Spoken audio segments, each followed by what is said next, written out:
not be sicker than what we are now. I mean, look, we're sisters. Now, I was a little boy, 15 years of age and 16, playing with little girls. And older woman in my 20s, I didn't hear anything about fibroid tumors. There may have been cases here or there, but now, you are not going to reach the age of 16 without a fibroid tumor. I don't care who you are.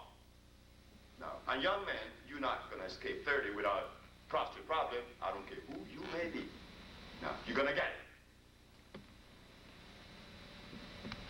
Why? Because we were trained, not trained. We were forced to violate. We were forced to violate. Forced to violate the food that God gave us. That food that God gave us in Africa. You think that God gave us, placed us in Africa, and did not place our food with us? Oh, he's going to do that for the gorilla. He's going to do that for the polar bear. He's going to do it for every animal but us. What kind of God is that? No, God just doesn't do that. God feeds and supplies everybody with their needs. So what was the food that God gave the black man in Africa? I mean, I can't ask you that question. Because the answer, again, is the answer I get from the Africans. Well, you know, God gave us rice, curry, cassava, sweet potatoes. I said, African, banjo, this food is not African. This food is European. The African did not indulge in hybridization or cross-pollination. You see, the African were a race, and is a race now, totally satisfied with what the Creator gave us. The African did not violate that. We are not guilty of violation. That's why I don't pray to save me from my sins. See, I never was sinful. I never felt that. I do not pray to save my soul from sin. Why? Check it out. Just check it out. Check where God placed me. In Africa. And while I was home, I did not have any alcohol. Did not have any money. I did not have prostitution. Did not have jails. I did not have lawyers and judges. I did not even wear clothes that were so clean. My mind was so clean that my woman didn't need no clothes on her body. Because when I talk to my woman now, do I talk to her vagina or I talk to her eyes? What do you talk to when you talk to another individual in front of you? You talk to eyes, isn't it? So if your head is clean, the person should have no clothes on and you would not see any nakedness. You talk to eyes. That's how clean we were. Now, and then, we had no clothes, wore no clothes, and there were no rapes. There could be no rapes because we were cosmically in tune. We live according to the dictates of life itself. And animals just don't have sex every day. Now, where did we learn this one from? And I remember when I used to get mad at my wife when she didn't give it up. But women just aren't like that. Women are more in tune than we men are. So here we are now, violating. In the middle of violation, and we think that we have to save our soul from sin. Well, I don't have any soul to save from no sin because I lived in Africa exactly the way God placed me with the food that I was supposed to have and everything I needed.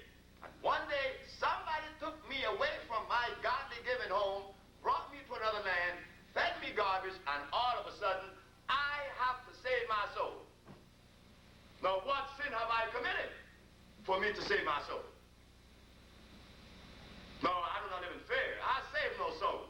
I have no soul to save because my soul is always clean. And this is the beginning of healing and understanding. But we don't want to get to that point because we're scared. We have a soul to save of sin, from sin. What sin? I don't know. But we are sinful people now. No, we are sick people now. We're not sinful. We never were sinful. Black people are not sinful. We are sick. We are sick. We are so sick that even after you have cured someone, and I have done this, what I'm about to say, there's a witness in this room that knew that I made the statement. A young man in St. Croix. He used to walk, you know, with, his name is Larry. And I heard Larry talk. I heard his conversation so many times. I decided to heal him for free. Didn't charge me any money. He straightened out. He was happy. Oh, he was telling everyone how he was having sex again. Sure, I wish a man wouldn't be happy. A man in his 60s would be happy if his sex come back. I know I would be. I know I were at 29. So he was happy with me telling everybody in St. Croix about this Dr. Sebi. And one day, for some reason, I got this energy that was funny. I said, Larry, you know something? One day you're going to find the need to kill me. He looked back of him because there was a young man sitting in the back of him, Olu. He looked at Olu and said, Olu, did you hear what Sebi said? That I'm going to find the need to kill him? I said, I'm right. I do not live by philosophy. I live by what I see, not what I hear or read, because I don't read any books. I never read a book in my life. I never will. I live by my eyes. I could see. I don't need anyone to interpret life for me, and then I read that. I have to do the interpreting, because I'm the one that has to live that journey, not you, me. I cannot live your journey. You have to live that. So, I said, you're going to try to kill me, man, because I hear your words, and your words is not moved right. They're jerky. I have no friends now. All of my friends doesn't like me, because when I sit in a company and they eat that food, they know I'm going to say something. But am I not supposed to say something when I know that they're sick? Know that I ate that food with them? This man came one night and borrowed a gun from another individual that died already in Los Angeles, named Barry, and got a 45 to come up my house, came up my house to kill me. And I knew it. It isn't that I'm wise. The herbs help you to see. It's not that I'm wise, because I'm not. I'm not wise, and I'm not strong. I'm not weak either, because I do not live by these mathematical equations or these structures, good, bad. The quantum theory. It is the quantum theory that brought us this medicine. It's the quantum theory that prevents us from seeing how genetics is responsible for our nutrition and how it dictates. The quantum theory. So understanding now that God placed every animal in every geography with a temperature, with an environment that is consistent with that group cell, that cell group, to maintain life, that you cannot take a polar bear. I mean, if you think you're smart, check this one out. Go to Africa and place yourself in the Serengeti plain in the month of August, and under an acacia tree is sitting a polar bear.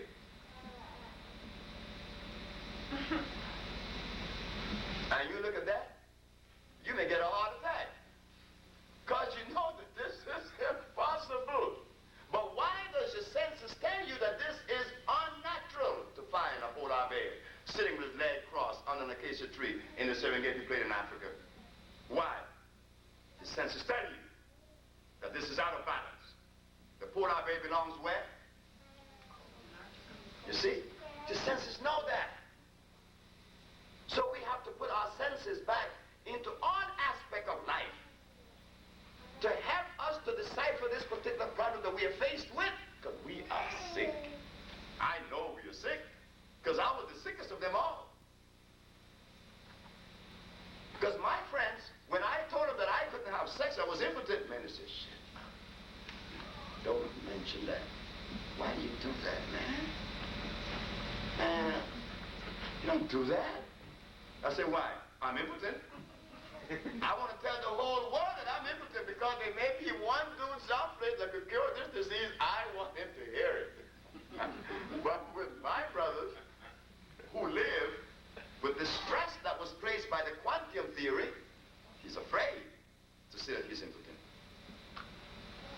So now that we're faced with this thing of health, we have to understand the reason why we're sick. Why is it that we're sick? Because why? You're not eating the food that God intended for us to eat. That's all why. Once you begin to go back to that, immediately, and I cannot stand in front of you and tell you that I'm on the bandwagon 50%. No,